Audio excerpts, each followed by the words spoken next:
Dallas got 6 of them. I don't like this pick.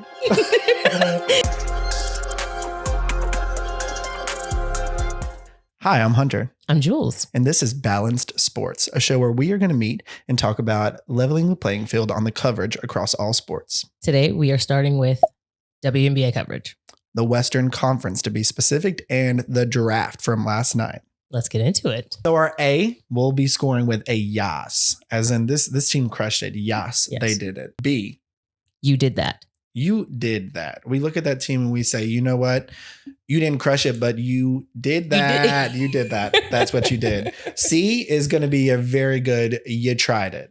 You did something. Was it good? Was it bad? We don't know. D is going to be, it's a no for me, dog. And when we look at those teams, you'll probably understand why when we get there. Anything lower than that will be a resounding honey.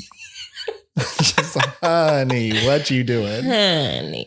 Starting with Seattle Storm. They got Stewie coming back healthy. Mm-hmm. They've got Suber, Jewel Lloyd. Who do they add to their roster this year? They added 3 rookies, and I'm most excited about Elise Cunane. She's got great size, and I think she's a pick for the future because I don't know if you're paying attention, but Stewie signed a 1-year contract. So Definitely. I'm really excited about this pick for them, and I feel like they had to have been shocked with her falling that as far as she did. Yeah. Super happy to get her there. Second round. She's a big out of North Carolina State. I really like that she can stretch the floor so far in college. She's shown that she can hit pretty comfortably from 3. And I think just her defensive presence on that team is going to be great to help Mercedes Russell, who they just signed, and Ezzie Megbagor, who they have, who plays overseas. I think she'll fit in really nicely. And Evina Westbrook, they picked up from UConn. Mm-hmm. I always feel like the players from UConn just come in like maybe being more prepared. Sounds a little biased. I definitely think it is, but it's like a pro-ready system. I feel like the proof is in the pudding that their players, when they get drafted, they usually stick around. And some of that could be the name bias or recognition, but I just feel like she brings some versatility and some size to potentially be able to back up Jewel Lloyd or even come in. She showed this year that she could run the point guard position. So maybe since they got rid of Jordan Canada, although they did pick up Brianna January, I think that Westbrook could be a really nice addition to that team. 2 out of 3 of these picks are picks for the future. What would you score them? Cunane falling to 17 had to be a shock for them. Mm-hmm. And then Westbrook also, I feel like picking up a 21 is a really good steal. So I'm giving them a yes. I'm giving them a you did that. I felt like it was good. I think that they didn't need a lot. They did very well last year. So I think these pieces will help. I don't think they, was like, oh my God, this is going to be like changing the franchise or anything. So not home run hits, but you did that. Yeah. Fair. Base hit. All right. Should we jump to, the LA Sparks are an interesting one for me. I can't wait to see what you think about this. I looked at their roster this morning and they are suiting up 24 girls to come and to play at this roster. That's not accurate, but it's 18 or above. 18. It was 18. Huge. It was 18. And reminder, 12 is the number we're looking for here. And when you look at those 18 players, the majority of them have played in the league. It's not just like 18 girls and like 6 of them, are busters and they're not going to make it. Right. They're inviting girls that have like tenure in the league. They just got Kennedy Carter. They got Liz Cambage. They have a stacked roster. Katie Lou Samuelson, they got there. Yep. Everybody wants to be in LA. Everybody want to go to LA. So LA drafted Ray Burrell, Livia Nelson Adota, Amy Atwell. You got it. Kiana Smith. What do you think about those picks for them? Ray Burrell is a nice piece, nice asset. But why? Like, that's my question. But why? All of these picks, I just think they have too many people. So what are you really planning to do? I don't think that looking at their 4 draft picks, I'm not seeing the vision. Oh yeah, they're deep. You know what I'm saying? So they're running super deep. Who's going to make the team? Do I think these 4 are even going to make the team? Ray Burrell, yes, your first round pick. I'm hopeful that she'll make the team, but I don't think that the other 2 will. I really kind of join you on that. I would love to think that Ray Burrell is going to make the team. She was a really high draft prospect. She's a super tall athletic guard coming out of Tennessee that I could definitely see developing. I'm not saying that she doesn't already have a great game, but I feel like she needs to become more consistent. Yeah, I kind of had that same question to the front office there. Obviously, every team can't trade out of drafts. Correct. They're going to have to pick somebody. So Chicago. it's just going to be really Chicago. What's up? It's going to be really tough, I think, for any of these players to kind of make the cut on that team, unfortunately. And that's something, everyone talks about the W needing to expand. I think for these reasons, when you have these players that deserve to make a spot, Absolutely. they have the ability, they would be great on a team. It's just like such a finite kind of line for them to be able to make. Totally. Score? The LA Sparks are going to get a you tried it. Same. They had to draft. I like Bray Burrell where they got her. Mm-hmm. And I do think that she could really fit in the league. I feel like she reminds me of several different players that are already in the league. Olivia Nessa Dodo doesn't fit there to me. They have so many bigs on that roster. Yeah. I just have a hard time seeing her get beyond training camp. But you tried it. Yeah, I think that one was most not concerning. Well, you traded for Cambage. So what are you doing picking up? Why? This is their depth chart at the post. Mm-hmm. Nneka Agumake, Shanae Agumake, Amanda Zuibe, Lauren Cox, Liz Cambage. How many post players you need on a 12-player roster? Make it make sense. Good luck to those rookies headed to Los Angeles. We really wish you the best. Absolutely. It's just hard. Talking about all these players, it's not like we want anyone to not make the cut. No, we It's want not like- everyone to make cuts. It's just not actually possible. It's really impossible. And Yeah. then you look at these rosters before and you're just like, sometimes it makes the draft make a little less sense to me. I understand like we need a draft every year. It's super exciting to get these teams in. Mhm. You just wish there was like a G League or some kind of Absolutely. avenue for these girls to go that's not overseas. Because what's to not play. exciting is to get drafted, to come and essentially try out, and then 2 weeks later you're back home. Like that's not exciting, and we wish better for them. So, But let's move over to Las Vegas Aces under new head coach Becky Hammond. What do you think of how they did in the draft? Because they kind of made some surprises. they did. They didn't pick up Faustine Afua, the center from LSU. I was expecting that much sooner, not the third round, and so. I don't know. Well, do you think Maya Hollingshed will kind of come in and fill that position? They have her on here listed as a power forward, right? Not a true center. She's, I believe, 6'2", 6'3". 6'3". She was drafted as a 6'3". forward. So you think she doesn't fill that void? No. Yeah, like she's not going to go yeah. in and bang with like Sylvia Fowles, Brittany Griner. She's not. But that's why you have Asia Wilson. So Who's now going to slide over and play center? Yes. Okay, so was it 2 years ago MVP? Uh-huh. Is going to now switch positions. Is that what you're saying? I don't think I think it's more positionless basketball, but that she will be tasked with guarding the other team's big. Is that what your superstar wants to do? I'm not in any way suggesting that she's a diva or da-da-da-da-da. But like, if I'm the MVP, I've earned the right to play my game, no? Now, So to be granted, the 4? Because Cambage was playing nobody's 4. Cambage was the 5. So to me, it's like, I get what you're saying now. Like Maya Hollingshed's going to have to come in and play that 4 position. She can stretch the floor. They talked about on the broadcast that she's shooting over 40% from 3. That really excites me about a player like that can come in with such athletic ability that's super long, but that can also knock down a 3. But you're right. I guess that's moving an MVP out of her natural position at the 4. I wouldn't want to do that. I did play college sports, and when you have people who are all Americans, you put them where they are most comfortable and where they are shining. You don't move them somewhere else.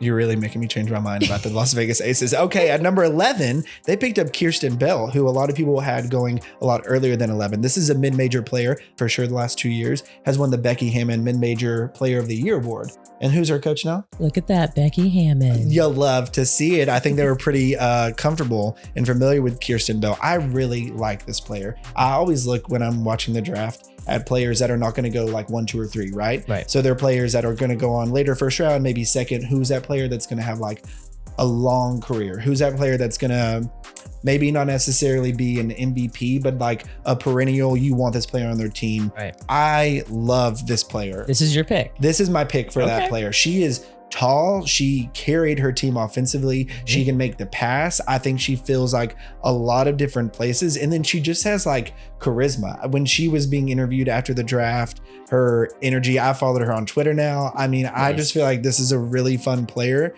that I could see winning like 6th player of the year kind of thing. She Right, could right. come in and like, I believe probably started anywhere from the 2 to the 4. They'd be a small 4, but I really like Kirsten Bell. I think she's going to fit and see some good playing time on this Las Vegas team who definitely has championship aspirations. How many guards do they have on the team? No, they picked up 4. Maya Hollingshed, she's going to make the roster. She's their first draft pick. She's You going got to to make the think. roster. And they really love something about her. I kind of always like to see too the teams that they'll pick someone that you weren't necessarily expecting. This was, I think, one of the first picks of that ilk. Let's get your score. What did you rate them?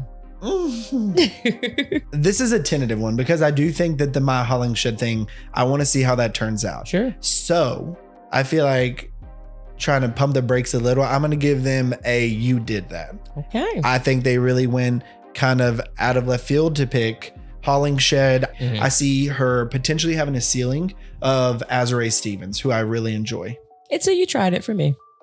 You tried it. I think that, again, in my opinion, losing Cambage is a big hole. And I think that they needed to fill that. And I don't know that they did. They're going to miss her a lot. They are. Those presence. Next up, we have the Dallas Wings. Texas man, how you feeling about the Dallas Wings? Dallas reminds me of another lovely city that the WNBA plays in and what their franchise is going through. You hate to see it, but that's going to be the Indiana Fever. I look at this draft and I'm like, girl, what you doing out here?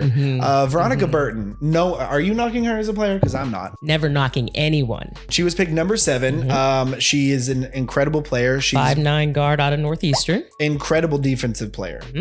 Dallas got 6 of them. Literally, Dallas's guards, all they have drafted, I feel like in the last couple of years, are guards. They've got Arike Agumbawale, who's amazing. They've got Olympians on this roster. I just feel like this was such a heavy position for them. And we talk about and you know what they needed? 2 more guards, which is what they picked up. 2 more. I really love... Come, everyone come. All the guards over here. We're running a 5 out all the time. All we're doing is fast breaks. If we don't get a fast break, we just chunk it up. I think they should run that offense. I don't like this pick. To make it very, very clear. Every year it's like turning over the same thing. And so it's not that I don't like Burton on this team. It's not that I don't think that she was the best pick at that position. I just struggled to see at this point where the franchise is trying to go. Maybe they got her thinking she'd be a great trade asset that we could really build her up and then trade for like a big power forward. I want her to, we want everyone to make rosters. We do. We want literally the impossible. I don't have much to say about Dallas. I'm not excited about any of these pickups.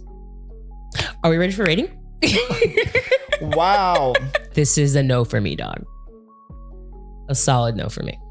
I'm going to take it a step further and say, honey. I agree. I just don't get excited about Dallas. Yeah, I may change mine. 2 more teams left in the West. Minnesota Lynx. They picked up 2, Kayla Jones out of North Carolina State and Hannah Shervin from South Dakota State. She's keeping my eye on her, Hannah Shervin. Hannah Shervin? Yeah. She's the only center on the roster after Sylvia Fowles. And I definitely think she's going to make the team purely because of that, honestly. That's a vet, yes. But she's got to come off the court sometime. I will sit that bench all year. Absolutely. Just the tools and like tricks that someone will be able to learn from Sylvia in her final year would be great. Nafisa Collier is expected to have her first baby at the end of May. Congrats, yes. Nafisa. She would love to come back for this last season with Sylvia. So maybe she's not a natural center as Sylvia is, but that would be another big.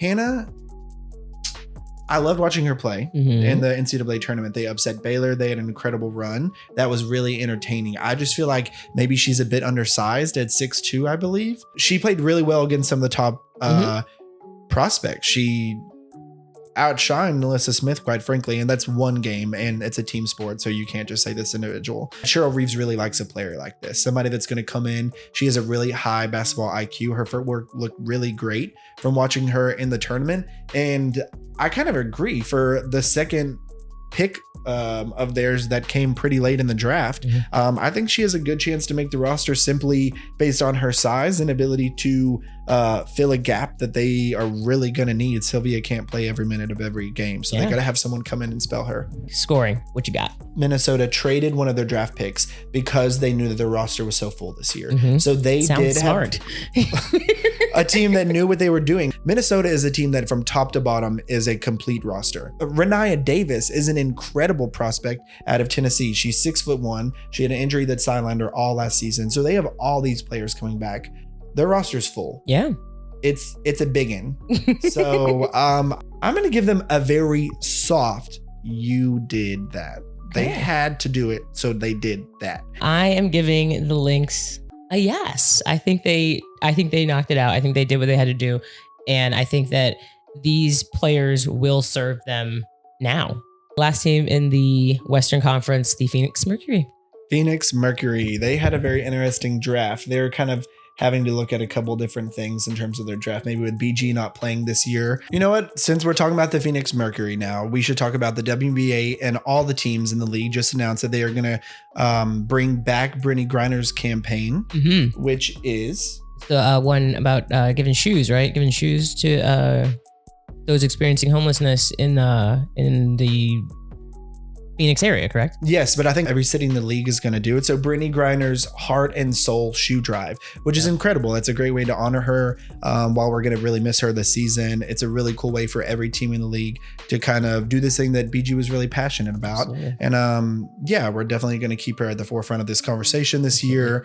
I think we should definitely talk about how everyone's always like, you know, we don't want to talk about it, but like free BG.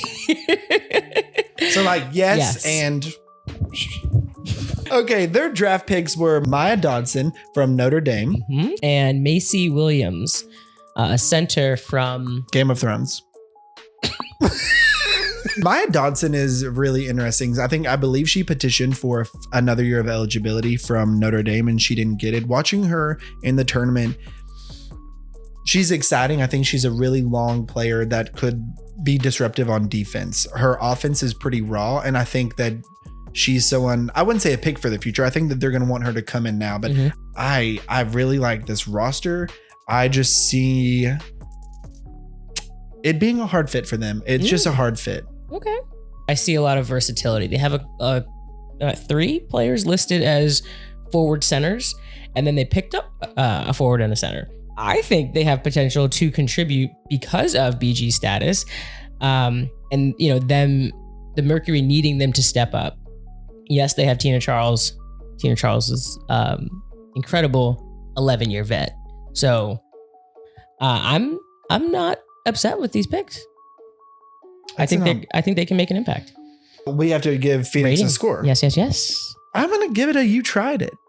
Okay. Because as you said, I think their roster had bits and pieces of all of it, right? So I think like it was very clear that they're not looking for a superstar, especially that late in the draft. I think they're looking for someone that can come in and fill like a backup position, maybe a couple minutes a game to start off the season kind of thing. I think Maya Dodson definitely could do that. I just think, you know, they did what they had to do, which was draft somebody and bring them to Phoenix. Yes. I'm not excited about it. I don't love it. I don't hate it. They did their draft. You tried it is also what I am rating them. They have a very large hole that they're trying to fill because of what's going on with BG. And so they tried. They tried. Let's be real. You're not going to get a BG hardly ever. You definitely weren't going to get one in this draft. Not like the bigs. I think Aaliyah Boston will be the next like generational. Going to draft her on that. I would love to know, out of all these teams we talked about today, the Western Conference, who was maybe your favorite athlete that was picked?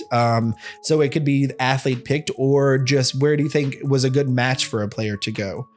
Just a place that you're like, this was really exciting to see so and so go here. Let me guess, it's Veronica Burton of Dallas. I'm between Faustine of the Aces, Hannah Servin of the Lynx. Now, my trepidation is that both are 3rd round picks. I'm going to go with Faustine. I love that. Yeah. Okay. Really going for that. Yeah. Did you, what about Faustine's game makes you just like, she's going to come into this Las Vegas Aces camp and do what she has to do? Honestly, it's less about her game. It's more about the opportunity. Like there's a hole there. And so I think she's given that opportunity and I think she's going to rise. Come on, coach. I really like that. Good choice. I'm going to go with, I really love the fit of Kirsten Bell at Las Vegas. I think that picking her up second was huge. I wonder if they had to expect that she was going to fall that far, or if once she was available, they were just like, this is going to be amazing. We have to catch on to her. I think she's going to be a great fit with that program. I think Becky sees probably a lot of herself. I mean, she won Becky's award the last 2 years. So this mid-major athlete, she did start at a bigger school, but finished at Florida Gulf Coast, where she set a ton of records.